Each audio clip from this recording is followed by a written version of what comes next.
suis un manque de chocolat.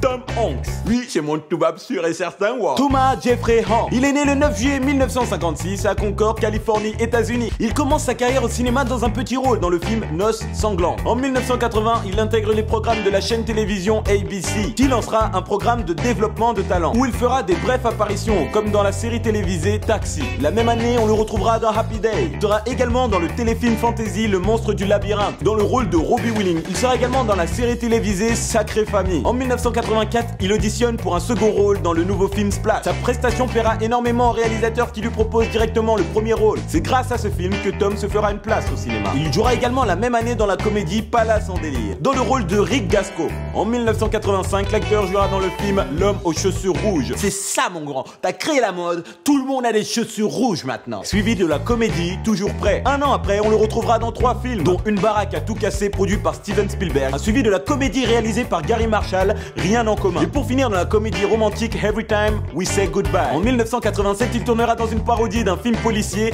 Dragnet. Puis il jouera le rôle de Stephen Gold dans le film Le mot de la fin en 1988. Il fera également son premier succès dans le film que j'ai beaucoup aimé, Big. Moi, je pense qu'il faut arrêter d'être trop dur avec soi-même. Je te trouve pas gros, quoi. Son interprétation lui vaudra sa première nomination aux Oscars en 1989. Il jouera ensuite dans la comédie Banlieusard, dans le rôle de Ray Peterson. Puis il sera l'acteur principal, le détective Scott Turner, dans le film Turner et Hooch la même année. En 1990, il jouera un coursier de Wall Street, dans le film Les bûchers de vanité aux côtés de Bruce Willis et Morgan Freeman. Suivi de la comédie romantique Joe contre le volcan. Ouh, t'aimes jouer avec le feu, toi? Film qui confirmera son talent de comique. Ensuite, il sera dans la comédie dramatique Le rêve de Bobby en 1992. Toujours dans une comédie dramatique dans le rôle de Jimmy Drang, une équipe hors du commun, suivi de la série télévisée Le Conte de la Crypte, le temps d'un épisode. Mais en 1993, dans un épisode de Fallen Angels. Il retrouve également en 1993 Meg Ryan dans le film Nuit blanche à Seattle. Quand est-ce qu'on fait une nuit blanche à Bordeaux? Un film à succès qui recevra 2 nominations aux Oscars. Il sera également dans le film Philadelphia, où il interprète un avocat atteint du sida aux côtés de Denzel Washington et Antonio Banderas. Suivi en 1994 de la comédie dramatique Forrest Gump. Pour ces 2 films, il obtiendra 2 Oscars du meilleur acteur. Il enchaînera par la suite avec Apollo 13 en 1995. Alors tous ces films-là, ces 3 films que je viens de citer, pour moi, ils sont là-haut. Alors Tom Hanks, c'est un putain d'acteur et je vous invite à les voir au calme, vraiment posé le soir chez vous. Et vous me direz en commentaire ce que vous en avez pensé. Et pour ceux qui l'ont vu, mettez-le en commentaire, ça me ferait énormément plaisir, je regarderai. Il prêtera également sa voix à Woody dans Toy Story, la même année. En 1996, Tom Hanks réalise un film, That Thing You Do. En 1998, il incarnera le capitaine John Miller dans le film Il faut sauver le soldat Ryan, réalisé par Steven Spielberg. Suivi de la comédie romantique Vous avez un message. Il sera également dans le film In and Out de Frank Oz, où il incarnera un homosexuel, rôle dans lequel il s'est inspiré de son prof d'art dramatique au lycée qui était homosexuel. En 1999, il incarne le gardien-chef dans le film dramatique La Ligne Verte. Alors les amis, pour ceux qui l'ont pas vu, déjà c'est un scandale parce que c'est un film que t'es obligé de voir. T'es obligé de voir une fois dans ta vie. Alors je vous invite à le voir et on en parle gentiment dans les commentaires et les réseaux sociaux si vous voulez.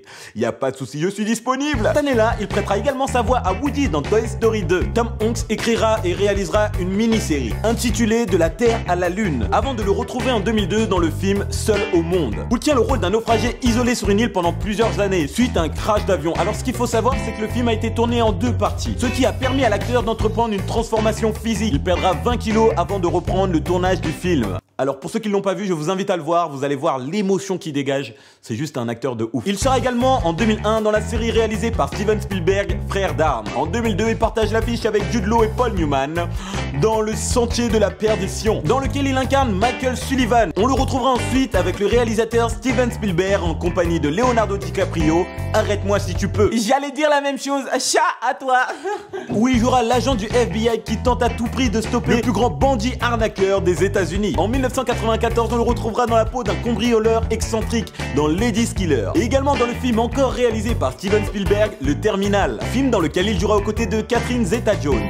Cette année-là, il sera également le producteur délégué d'une adaptation d'un conte de Noël, Le Pôle Express, film d'animation dans lequel il prêtera sa voix à 5 personnages. En 2006, il sera dans la peau de Robert Langdon dans Da Vinci Code. Alors ce film, les amis, je vous invite à le voir et à le revoir, qui est une adaptation du roman de Dan Brown. En 2007, il interprète Charlie Wilson, un député américain qui va tenter un coup diplomatique dans le film La guerre selon Charlie Wilson. Ce qui lui vaudra une nomination au Golden Globe 2008 en tant que meilleur acteur dans une comédie. En 2009, Tom Hanks reprend son rôle de Robert Langdon pour Ange et Démons. Et il a fait un film de Satan, quoi. La deuxième adaptation du roman de Dan Brown. En 2010, Tom Hanks est à nouveau la voix de Woody dans Toy Story 3. En 2011, il sera le réalisateur et l'acteur principal de la comédie romantique Il n'est jamais trop tard, où il partage l'affiche avec Julia Roberts. La même année, il jouera le rôle d'un père victime de l'attentat du 11 septembre dans le film Extrêmement fort, extrêmement prêt. En 2012, il interprétera 6 personnages différents dans le film Cloud Atlas. Puis en 2013, on le retrouvera dans le rôle du capitaine Richard Phillips dans le film Captain Phillips. Et honnêtement, moi, ce film, il m'a fait pleurer parce qu'à la fin, il a un jeu d'acteur. Et franchement, je vous le dis honnêtement, je me mets à sa place et je suis très très mal. Donc je vous invite à le voir et vous allez me dire ce que vous en avez pensé. Toujours en 2013, il incarnera Walt Disney dans le film L'ombre de Marie. C'est en 2015 qu'il retrouvera Steven Spielberg pour le film Le pont de l'espion. Puis en 2016 où il interprétera pour la 3e fois Robert Langdon dans l'adaptation cinématographique Inferno, aux côtés de notre acteur français Omar Sy. Et pour finir ce choco, il sera dans le film réalisé par Clint Eastwood, Sully. Alors les amis, je vous fais plein de bisous. Moi, je vous dis à demain pour le prochain choco. C'est l'avant-dernier.